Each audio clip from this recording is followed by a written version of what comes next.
সব ছেলেরা আসলে চেজিং পছন্দ করে না, কেউ কেউ আসলে সিম্পলি শান্তি চায়, কারণ অলরেডি তার হয়তো চাকরি জীবনে প্যারা, তার হয়তো পড়াশোনার লাইফে প্যারা, তার ক্যারিয়ার এস্টাবলিশমেন্টে প্যারা, তার ফ্যামিলির প্যারা, তাকে প্রত্যেকটা জিনিসে হয়তো নিতে হবে। আমাদের মেয়েদেরকে এটাই শেখানো হয়, মা তুমি একদিন যখন স্বাবলম্বী হবে তখন তোমাকে আর কারো মুখাপেক্ষী হতে হবে না। আমাকে কিন্তু এখানে আর বলা হয় না তোমাকে এর দায়িত্ব নিতে হবে, তোমাকে ওর দায়িত্ব নিতে হবে না, এরকম কোনো কথার লেজুর থাকে না। রিলেশনশিপের ইকুয়েশনটাতে আমরা মেয়েরা আসলে do not settle for less এই থিওরিটাতে বিশ্বাস করতে গিয়ে, বা ওই যে প্রিন্সেস ট্রিটমেন্ট বা কুইন ট্রিটমেন্ট পাওয়ার যে একটা এক্সপেকটেশন, ওই থিওরিতে চলতে গিয়ে আমরা ধীরে ধীরে আমাদের রিলেশনশিপের ইকুয়েশনটাকে না আরো জটিল করে ফেলছি। এখন এমন হতে পারে আমার হাজবেন্ড হয়তো রাত্রে কাজ করে, আমি যদি রাতে সময় চাই, আমার হাজবেন্ড হয়তো সকালে কাজ করে, এখন যদি আমি সকালেই সময় চাই, এটা মেক সেন্স করবে না। আপনার আনডিভাইডেড ইম্পর্টেন্স এগুলা সে ক্রেভ করে, কারণ আপনি তাকে একটা পর্যায়ে এত দিয়ে ফেলেছেন যে কিছু জিনিস, এফেকশন, লাভ, এটা টাকা দিয়ে আপনি কিনতে পারবেন না। বর্তমান যুগের একটা ডেটিং সিনারিওতে একটা ছেলেকেই সাধারণত প্রপোজ করতে হয়, কারণ সম্পর্কটা ইনিশিয়েট করতে হয়। একটা ছেলেকেই অনেক বেশি ফান লাভিং হতে হয়, যাতে সে তার চার্মিং ওই এফেক্টটা দিয়ে আপনাকে একটা ফানি ফিলিং দিতে পারে। একটা ছেলেকেই অনেক বেশি ইন্টেলেকচুয়াল হতে হবে, কারণ যাতে আপনি সম্পর্কটাতে এনগেজ থাকেন। একটা ছেলেকেই অনেক বেশি ইন্টারেস্ট শো করতে হবে, যাতে আপনাকে স্পেশাল ফিল করানো যায়। তাহলে একটা সম্পর্কে একজন মেয়ে হিসেবে আপনি কি করছেন? আপনি জাস্ট একটা প্রিন্সেস ট্রিটমেন্ট পাচ্ছেন এবং ওভারঅল এই জার্নিটা আপনি এনজয় করছেন স্টার্টিং ফেজে। এবং এরপরে যদি ছেলেটা কোনো কারণে এগুলোর কোনোটা করতে না পারে, দেন আপনি তাকে কাইন্ড অফ একটা ট্যান্ট্রাম থ্রো করছেন, চিন্তা করে দেখি তোমার সাথে যাব কি যাব না, কারণ I have so many better options you know, বা আচ্ছা তোমাকে না আমার ফ্রেন্ড হিসেবে বেশি ভালো লাগে, বা না তোমাকে তো আমি আসলে পছন্দ করি, তুমি বোঝো না কেন, বাট আসলে ওর সাথেও না আমার একটু বেশি ভালো লাগা কাজ করে। বিভিন্ন রকমের কথা আপনি বলতে থাকেন এবং ছেলেটাকে চ্যালেঞ্জ দিতে থাকেন। এবং আলটিমেটলি আমরা এটা ধারণা করি মেয়েরা, যে হয়তো একটা ছেলেকে যদি অনেক বেশি চ্যালেঞ্জ দেওয়া যায়, অনেক বেশি তাকে কাইন্ড অফ ঝুলানো যায়, আমি যদি সোজা বাংলা ভাষায় বলি, মেয়েরা যেটা বলে নিজেদের ইয়েতে ঝুলানো যায়, ছেলেটা হয়তো আপনার প্রতি অনেক বেশি অ্যাট্রাক্টেড হবে, সে আসলে আরও অনেক বেশি ক্রেজিনেস শো করবে, আপনার প্রতি তার ক্রেভিংটা বেড়ে যাবে। বাট ওভারঅলি জার্নিটা যেই জিনিসটা হচ্ছে, প্রথমত আপনি যখনই একটা ছেলেকে কন্টিনিউয়াস এরকম চ্যালেঞ্জ দিচ্ছেন বা এরকম অপশনগুলো দিচ্ছেন, ডেফিনেটলি আপনাকে পাওয়ার জন্য তার একটা ক্রেভিং কাজ করবে, বাট ধীরে ধীরে সে আপনার প্রতি ইন্টারেস্ট হারিয়ে ফেলতে থাকবে। এবং একটা সম্পর্কে আমরা যদি বলি, আমরা মেয়েরা তো বর্তমানে আসলে অনেক বেশি নিজেদের সম্মানবোধ বা নিজেদের ভয়েস বা নিজেদের আইডেন্টিটি নিয়ে অনেক সচেতন। তাহলে একটা সম্পর্ক শুরুর সময় আমরা কেন এভাবে ফিল করি? ইভেন আমি যদি ডেটিং সিনারিও থেকে সরিয়ে নিয়ে এটা একটা ম্যারেজ সিনারিওতেও যদি নিয়ে যাই, আমি একটা ম্যারেজ সিনারিওতেও যদি আমরা যাই, যেখানে পুরো স্টার্টিং একটা ফেজে অ্যারেঞ্জ ম্যারেজের দিকে যদি যাই, সেম সিনারিওটাই থাকে যে একটা ছেলের দিক থেকে এই ইফোর্টগুলো আস্তে আস্তে আসতে হবে। এবং অনেক ক্ষেত্রেই মেয়েরা জাস্ট এটা ফিল করে যে আমি আসলে এগুলো পেলে দেন আমি আস্তে আস্তে আগাবো, বা আমি অ্যাকচুয়ালি ওকে ট্রাস্ট করতে পারছি না, বা আমি ধীরে ধীরে আমার ট্রাস্টটা দিব, বা আমি ওভারঅল আগে দেখি সিচুয়েশনটা অবজার্ভ করে। বাট এই যে সময়টার ভেতরে আমরা মেয়েরা এটা খেয়ালও করি না যে সিচুয়েশন বা আমি যে সম্পর্কটা আসলেই ইন্টারেস্টেড, এটা আমার কাছ থেকে চলে যাচ্ছে কেন? আমি যদি সিম্পলি আপনাকে একটা জিনিস বলি, যে প্রথমত ছেলেদের লাইফে না অলরেডি অনেক বেশি চ্যালেঞ্জ থাকে। তাদের নতুন করে একটা সম্পর্ক যেখানে সে শান্তি চাচ্ছে, সেটা বিয়ে হয়ে গেলে ওই সংসারে সে শান্তি চায়, যদি সে কোনো রিলেশনশিপেও যেতে চায়, বাবা মার সাথে থাকা অবস্থায় হয়তো সে আপনার ট্যান্ট্রাম বা চ্যালেঞ্জগুলো নিতে পারবে, বাট সে যদি চাকরিজীবী হয়ে যায় এবং বিয়ের জন্যই আসলে সে সিরিয়াস থাকে, আপনার ওই চ্যালেঞ্জ সে আসলে টলারেট করবে না। কারণ আমি যেটা বললাম, ডেফিনেটলি আমাদের মেয়েদের লাইফ হার্ড, আমরা মেয়েরা এই সোসাইটিতে অনেক বেশি শোষিত হই, বিভিন্ন অন্যায় আচরণের সম্মুখীন হই, বাট ছেলেদের লাইফও কম হার্ড না। আমরা এটার একটা এক্সাম্পল যদি আপনি নিতে চান, নোরা ভিনসেন্ট, ওনার নামটা অনেক পরিচিত। উনি একজন লেসবিয়ান ফেমিনিস্ট ছিলেন এবং উনি একটা সময় ডিসিশন নেন 18 মাস উনি সম্পূর্ণ একজন ছেলে হিসেবে জীবনযাপন করবেন।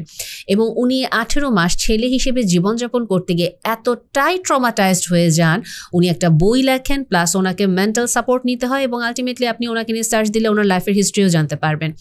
সো তখন উনি ওনার বইয়ে এই জিনিসটা উল্লেখ করে যে আমরা মেয়েরা ছেলেদের সাথে অনেক বেশি মিন বিহেভিয়ার করি, যেটা ওনারা ডিজার্ভ করেন না, এবং কিছু ক্ষেত্রে ছেলেরা মেয়েদের তুলনায় আসলেই হয়তো ভালো, এবং ছেলেরা যে সাফারিংসের ভিতর দিয়ে যায় এই সাফারিংস নিয়ে ওনারা সাধারণত কখনো কথা বলেন না, বাট ওনাদের উচিত ওনাদের একজন আরেকজনকে অনেক বেশি সাপোর্ট করা ওনাদের এই টাফ জার্নিতে, এবং আমাদের উচিত মেয়েদের আস্তে আস্তে ছেলেদের প্রতি সহানুভূতিশীল হওয়া এবং ছেলেদের লাইফে আননেসেসারি চ্যালেঞ্জ বা আননেসেসারি ট্যান্ট্রাম কোনো রকমভাবে ক্রিয়েট না করা।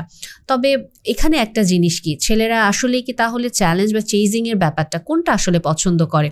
যদি আমরা সাইকোলজিক্যাল পার্সপেক্টিভ থেকে অ্যানালাইসিস করি, সব ছেলেরা আসলে চেজিং পছন্দ করে না। কেউ কেউ আসলেই সিম্পলি শান্তি চায়, কারণ অলরেডি তার হয়তো চাকরি জীবনে প্যারা, তার হয়তো পড়াশোনার লাইফে প্যারা, তার ক্যারিয়ার এস্টাবলিশমেন্টে প্যারা, তার ফ্যামিলির প্যারা, তাকে প্রত্যেকটা জিনিসে হয়তো নিতে হবে। ছোটবেলা থেকে তো আসলে এরকমই বলে। জাস্ট একটা সিনারিও আমি যদি বলি যে দেখেন, একটা ছেলে যখন অর্থ উপার্জন করে তখন তাকে কখনো এটা বলা হয় না যে তুমি financially independent, you can do whatever you want এবং তুমি তোমার লাইফটা তোমার মতো করে এনজয় করো। তাকে যেটা বলা হয় ফিনান্সিয়ালি ইন্ডিপেন্ডেন্ট তুমি একটা পর্যায়ে অবশ্যই হতে হবে, কারণ তোমাকে একটা ফ্যামিলির প্রোটেক্টর প্রোভাইডার হিসেবে আসতে হবে, তোমাকে তোমার নিজের যত্ন নেওয়ার পাশাপাশি তোমার পরিবারের যত্ন নিতে হবে। কিন্তু আমাদের মেয়েদেরকে আমি যদি সিম্পলি বলি, আমাদের বাবা মারা যারা এখন অনেক সচেতন, ওনারা কি শেখান? আমাদের মেয়েদেরকে এটাই শেখানো হয়, মা তোমাকে স্বাবলম্বী হতে হবে, নিজের পায়ে দাঁড়াতে হবে, কারণ তুমি একদিন যখন স্বাবলম্বী হবে তখন তোমাকে আর কারো মুখাপেক্ষী হতে হবে না, শেষ। আমাকে কিন্তু এখানে আর বলা হয় না তোমাকে এর দায়িত্ব নিতে হবে, তোমাকে ওর দায়িত্ব নিতে হবে, না, এরকম কোনো কথার লেজুর থাকে না। সিম্পলি তুমি স্বাধীন হয়ে যাবা, তোমার জীবনে কোনো থ্রেট থাকবে না। ডেফিনেটলি এটা প্রয়োজন, বাট ওই যেটা বললাম যে একটা ছেলের লাইফে অলরেডি অনেক বেশি চ্যালেঞ্জ থাকে, বাট ডেফিনেটলি কেউ কেউ চেজ করতে পছন্দ করে। জিনিসটা এরকম যে কাইন্ড অফ আমি হয়তো একটা এক্সাম্পল এখানে যদি ইউজ করি যে বাঘ যখন একটা হরিণ শিকার করতে যাচ্ছে, তখন চিড়িয়াখানায় যদি ওই বন্য একটা বাঘকে রাখা হয় এবং দেখা যায় একটা বাক্সের ভিতরে বা একটা ঝুড়ির ভিতরে মাংসটা ফেলে রাখা হয়, বাঘ কিন্তু আসলে ওটা বুঝবে না যে ও আছে ওটা আমার খাবার বা ওখানে কিছু একটা রাখা আছে, ওই বাস্কেটের কাছে সে যাবে না, ওই ঝুড়িটা তার মতোই পড়ে থাকবে। কিন্তু যদি একটা বন্য বাঘ যে কিনা শিকার করে অভ্যস্ত, তার জন্য এইটা অনেক বেশি আগ্রহের এবং অনেক বেশি উত্তেজনাকর এবং অনেক বেশি আনন্দের, যখন সে মোটামুটি একটা হরিণকে আহত করে ফেলেছে এবং আশেপাশে তার কোনো প্রতিদ্বন্দ্বী নাই এবং সে এটা জানে যে ওই হরিণটাকেই সে খেতে পারবে। হরিণটা হয়তো আস্তে আস্তে আহত হয়ে পড়ে গিয়েছে, সে তখন ধীরে ধীরে যাচ্ছে বা ওটাকে চেজ করছে, আরেকটু দৌড়াচ্ছে, ওরকম একটা সিচুয়েশন ডেফিনেটলি একটা রিলেশনশিপে ওটা তখন একটা ছেলের জন্য এনজয়েবল হতে পারে যে হ্যাঁ, এই মানুষটা আমাকেও পছন্দ করে, সে আমাকে অলরেডি সব ধরনের গ্রিন সিগন্যাল বা গ্রিন ফ্ল্যাগ শো করেছে এবং সে আলটিমেটলি আমরা একটা রিলেশনশিপের দিকে যাচ্ছি, বাট স্টিল হয়তো একটু লুকোচুরি আছে বা একটা মানুষ একজনকে আমি ভালোবাসি, তাকে আমি চেজ করছি, আমি অলরেডি অ্যাচিভ করে ফেলেছি, এই জিনিসটা পছন্দ করে কিছু কিছু ছেলে। বাট আমি আবারও বলছি, সব ছেলে যে পছন্দ করে জিনিসটা এরকম না। রিলেশনশিপের ইকুয়েশনটাতে আমরা মেয়েরা আসলে do not settle for less এই থিওরিটাতে বিশ্বাস করতে গিয়ে বা ওই যে প্রিন্সেস ট্রিটমেন্ট বা কুইন ট্রিটমেন্ট পাওয়ার যে একটা এক্সপেকটেশন, ওই থিওরিতে চলতে গিয়ে আমরা ধীরে ধীরে আমাদের রিলেশনশিপের ইকুয়েশনটাকে না আরও জটিল করে ফেলছি এবং আরও আমরা এটা বুঝতে পারছি না যে আমার পার্টনার ধীরে ধীরে আমার প্রতি হয়তো বীতশ্রদ্ধ হচ্ছে বা আলটিমেটলি আমি যেটা ভাবছি যে সে হয়তো রিলেশনশিপের এই জিনিসগুলোতে এনজয় করছে, কিন্তু সে বীতশ্রদ্ধ হয়ে যাচ্ছে। আমি জাস্ট একটা সিম্পল এক্সাম্পল দিই, যেটা দিয়ে আমি শুরু করলাম যে ফুল একটা ডেটিং সিনারিওতে, একটা অ্যারেঞ্জ ম্যারেজের ফার্স্ট সিনারিওতে একজন ছেলের এরকম এফোর্ট যদি থাকে, আমরা মেয়েরা যেটা করি ওই যে পছন্দ হলো না, তখন আমরা কিন্তু কমপ্লেন করা স্টার্ট করি, আমরা ফাইটটাকে বেছে নিই, ঝগড়াটাকে বেছে নিই এবং আলটিমেটলি তখন ছেলেদের এটাই মনে হয় যে আসলে আমি যার সাথে যাচ্ছি maybe I am not good enough, বা ওর সাথে থেকে কি লাভ, আলটিমেটলি এরকম কিছুই হচ্ছে না, সো এই সম্পর্কে থেকে আমার লাভ কি হচ্ছে। ব্যাপারটা যে এখানে এরকমভাবে শেষ হচ্ছে জিনিসটা কিন্তু এমন না। আমরা ডিমান্ড করছি যে এই সম্পর্কটাতে আমরা ভিজিবল হতে চাই, আমরা হার্ড ফিল করতে চাই। সো ডেফিনেটলি আপনি যদি ভিজিবল হতে চান বা আপনি যদি আসলে হার্ড ফিল করতে চান, আপনিও কখনো এফোর্ট নেন, আপনিও কখনো ফানি হওয়ার চেষ্টা করেন, আপনিও কখনো একটা চার্মিং ইফেক্ট দেওয়ার চেষ্টা করেন, আপনি সম্পর্কটাকে এনগেজ রাখার চেষ্টা করেন, বাট আসলে আমরা কতজন মেয়ে এই ইফোর্টগুলো নেই এবং আমরা আসলে একজন ছেলে কি পছন্দ করে বা তার ল্যাঙ্গুয়েজটা কি ওই অনুযায়ী অ্যাপ্রোচ করার চেষ্টা করি। আমরা যেটা করি, আমরা আমাদের ল্যাঙ্গুয়েজ ওয়াইজ তাদেরকে খুশি করার চেষ্টা করি, বাট আমরা আবার এটা এক্সপেক্ট করছি মেয়েরা যে ছেলেরা আমাদের ল্যাঙ্গুয়েজ বুঝে আমাদেরকে অ্যাপ্রোচ করবে। সো একতরফা হয়ে যাচ্ছে না আমাদের চাওয়াগুলো খোলা কিছুটা সম্পর্কের ভিতরে। এবং আরও আরেকটা জিনিস, ব্যাপারটা খুব ইম্পর্টেন্ট, অনেক ক্ষেত্রে ডেফিনেটলি আমরা মেয়েরা এটা বলি যে না, আমরা আমাদের সম্পর্কে কোয়ালিটি টাইম, অ্যাটেনশন, লয়্যালটি, এই জিনিসগুলো খুব বেশি জরুরি, আমি এই জিনিসগুলো তার কাছ থেকে চাই। এখানে আমি যদি আবার একটা মেটাফোর ইউজ করি, ধরেন আপনি একটা কোম্পানিতে চাকরি করছেন বা আপনি একটা কোম্পানিতে জব ইন্টারভিউ দিয়েছেন, আপনি এখন ওখানে চাকরিতে ঢুকবেন। সো আপনি শুরুতে যে পজিশনে ঢুকেছেন আপনি কিছুটা কনফিউজ, কোম্পানিটা নতুন, ওকে আসলে সত্যি অফার করছে নাকি আসলে আমাকে ফেক প্রতিশ্রুতি দিচ্ছে যে এরকম আমাকে লিভের অপশন দিচ্ছে বা আমাকে এই অপরচুনিটি দিবে। জিনিসটা কিন্তু আপনি ওনাদের কাছ থেকে হয়তো নিবেন বা চুক্তিতে থাকবেন, আপনি সাইনে এগ্রিমেন্টে যাবেন, বাট স্টিল অনেক সময় অনেক কোম্পানি তো আসলে এরকম চুক্তি করে বা এরকম কিছু এগ্রিমেন্টে যাওয়ার পরেও ওনারা ফলো করে না। সো এখানে যে ব্যাপারটা থাকে যে অ্যাকচুয়ালি সত্যি বলছে কি না, এই জিনিসটা একটা আমাদের জন্য চ্যালেঞ্জ থাকে। আরেকটা যেটা থাকে যে আমি কোম্পানিতে ঢুকে গেলাম, চাকরি আমি করছি, সো আমার কি করতে হবে, আমি যখন আমার পজিশনটা ইমপ্রুভ করতে চাই ওনারা আমাকে কি অফার করছে সেটা তো আমি দেখবই, পাশাপাশি আমি কিন্তু ডেডিকেশন শো করব, আমি হার্ড ওয়ার্ক করব, আমি প্রতিদিন শো আপ করব অফিসে, আমি প্রতিদিন আমার যে রেসপন্সিবিলিটি ওটা আমি সুন্দরভাবে করতে থাকবো। আলটিমেটলি আমার পারফরমেন্সের উপর বেস করে কিন্তু আস্তে আস্তে আমার কোম্পানি আমাকে প্রমোশন দিবে এবং আমাকে হায়ার পজিশনে নিয়ে যাবে, ইভেন আমি সিইও হয়ে যেতে পারি। সো এই জিনিসটাই আমি যদি এখন রিলেশনশিপে নিয়ে আসি, আপনি যখন একটা ছেলের সাথে একটা সম্পর্কে যাচ্ছেন, ছেলেটাকে আসলেই আপনাকে সত্যি প্রতিশ্রুতি দিচ্ছে কিনা আপনি সেটা জানার চেষ্টা করেন। আপনি তাকে প্রশ্ন করেন, তুমি কি আসলে এরকম বা তুমি কি আসলে ওইরকম। এখানে খুব ইম্পর্টেন্ট একটা ব্যাপার, দেখেন যে সত্যি কথা বলে সেও আপনাকে বলবে যে আসলেই আমি তোমার সাথে লাইফ লং রিলেশনশিপ কন্টিনিউ করতে চাই, যে মিথ্যে কথা বলে সেও আপনাকে একই কথা বলবে। সো দুজনেই একই তো উচ্চারণ করবে বাক্য। এখানে আসলে অনেক সময় আমরা মেয়েরা যে মুখ থেকে জানতে চাই এই জিনিসটা মানে ফ্রুটফুল হয় না। সো আমাদের আসলে যেটা করা উচিত মেয়েদের, আলটিমেটলি একটা ছেলের অ্যাকশন দেখা উচিত, সে মুখে যা বলছে কাজে সেটা প্রমাণ করছে নাকি। কারণ মুখে যাই বলুক না কেন, একটা ছেলে বেসিকলি তার কাজ দিয়েই প্রমাণ করে সে আসলে কি মিন করছে তার মনে। এবং অনেক ক্ষেত্রে যদি তার স্পেসিফিক কোনো মেন্টাল ডিসঅর্ডার না থাকে তাহলে তার কাজ দেখে আপনাকে যাচাই করতে হবে আলটিমেটলি সে সত্যি বলছে না সে মিথ্যা বলছে। তার মানে এখানে আপনার অবজারভেশন পাওয়ার ডেভেলপ করতে হবে একটা রিলেশনশিপে। দ্বিতীয়ত যেটা করতে হবে, আপনাকে অবশ্যই এই সম্পর্কটাতে হার্ড ওয়ার্ক করতে হবে, আপনাকেও এই সম্পর্কটাতে কিছু দিতে হবে এবং আপনাকেও শো আপ করতে হবে প্রতিদিন। এবং আপনার ডেডিকেশনটাও খুব ইম্পর্টেন্ট, যাতে আপনার পার্টনার আপনাকে যেমন ইম্পর্টেন্ট ফিল করাবে সেও যেন ইম্পর্টেন্ট ফিল করতে পারে এবং আপনাকেও লেভেল আপ করাতে পারে তার লাইফে। কারণ সে যদি দেখে সেই একমাত্র দিয়ে যাচ্ছে এবং আলটিমেটলি রিটার্ন হিসেবে সে কমপ্লেন, ফাইট, আপনার ট্যান্ট্রাম, আপনার ইমোশনাল আপ ডাউন, আপনার মুড সুইং, এইটাই তাকে কন্ট্রোল করতে হচ্ছে, অ্যাঙ্গার আউটবার্স্ট ছাড়া সে আসলে ইন রিটার্ন কিছুই পাচ্ছে না, সে কিন্তু তখন আপনাকে ওই প্রমোশনটা দিবে না তার লাইফে, তার লেভেল আপ আপনাকে কখনোই করাবে না। আপনি যতই তাকে কমপ্লেন করেন, বরং আপনাকে বাদ দিয়ে সে তার লাইফের অন্যদিকে ব্যস্ত হবে। আপনাকে সে ছেড়ে যাবে এমনটা না, কারণ অলরেডি সে আপনার সাথে ইমোশনালি ইনভেস্টেড। সে হয়তো আপনাকে ছেড়ে যাবে, এই ডিসিশন নেওয়াটা তার জন্য অনেক টাফ। এর চেয়ে বেটার আপনি বাদেও তার লাইফে অন্যান্য যে কম্পার্টমেন্ট আছে, অন্যান্য যে এরিয়া আছে, ওই জায়গাটায় ফোকাস করা। সো আপনার কমপ্লেইন আপনাকে কখনো ভালো কিছু এনে দিবে না। এখানে আরেকটা জিনিস খুব ইম্পর্টেন্ট, আপনি হয়তো বলতে পারেন আমি তো ট্রাই করছি কিন্তু ও কখনো অ্যাকনলেজ করে না, ও এই জায়গাটাতেই খুব ইম্পর্টেন্ট। একটা জিনিস কি দেখেন, আপনি যখন একটা কোম্পানিতে চাকরি করবেন আপনাকে কিন্তু আপনার বসের মন মতো অর্ডার ফলো করতে হবে। আপনি কিন্তু আপনার মন মর্জি মতো প্রজেক্ট সাবমিট করলে হবে না, আপনি কিন্তু আপনার মন মর্জি মতো অফিসে আসলে হবে না। সো অনেক ক্ষেত্রে এই পয়েন্টটা আমরা মিস করি, যার জন্য আমি করছি এই জিনিসটা কি তার মন মতো হচ্ছে নাকি। হ্যাঁ, ডেফিনেটলি এখানে আমারও একটা স্বাধীনতা থাকবে, আমিও এটা আমার মন মতো করার চেষ্টা করব ভালোবেসে, বাট আলটিমেটলি শুধু যদি আমার স্বেচ্ছাচারিতা, আমার খামখেয়ালি, আমার মন মতো হয়, এটা কখনোই মেক সেন্স করবে না একটা সম্পর্কে। আর থার্ড যে পয়েন্টটা, একটা রিলেশনশিপ ওয়ার্কআউট করানোর জন্য একটা ছেলের সাথে, এটা আমি সব সময় বলে আসছি, এটা আপনারা আমার আগের ভিডিওতেও পাবেন, যে অবশ্যই আপনাকে সার্টেন 3টা রোল প্লে করতে হবে আপনার ম্যারিটাল লাইফে। এটা অবশ্যই আমি ডেটিং লাইফের জন্য বলবো না। সো ম্যারিটাল লাইফের এই 3টা রোলের ক্ষেত্রে অবশ্যই আপনার পার্টনারকে আপনার সার্ভ করতে হবে। আপনি সেটা আপনার বিভিন্ন অ্যাক্ট অফ সার্ভিসের মাধ্যমে আপনি এটা শো করবেন। আপনাকে আপনার অবিডিয়েন্স তাকে অফার করতে হবে, যে আপনি অবশ্যই তার কথা শুনছেন, তাকে রেসপেক্ট শো করছেন। এবং এগেইন রেসপেক্ট সে ফিল করছে কিভাবে এইটাও অনুযায়ী আপনাকে কাজ করতে হবে। এবং থার্ড, আপনাকে ইন্টিমেসি অফার করতে হবে আপনার ম্যারিটাল লাইফে। এটা অবশ্যই বিয়ের আগের সম্পর্কের জন্য না, আমি আবারও বলে দিচ্ছি।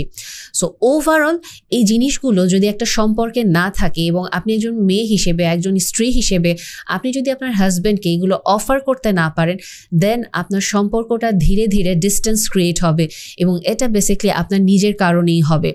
এখন আমি আরেকটা জিনিস বলি যে আমরা মেয়েরা অনেক সময়, যেটা বললাম একটু আগেই, যে আমাদের ইমোশন, আমাদের সময়, আমাদের অ্যাটেনশন অনেক বেশি প্রয়োজন।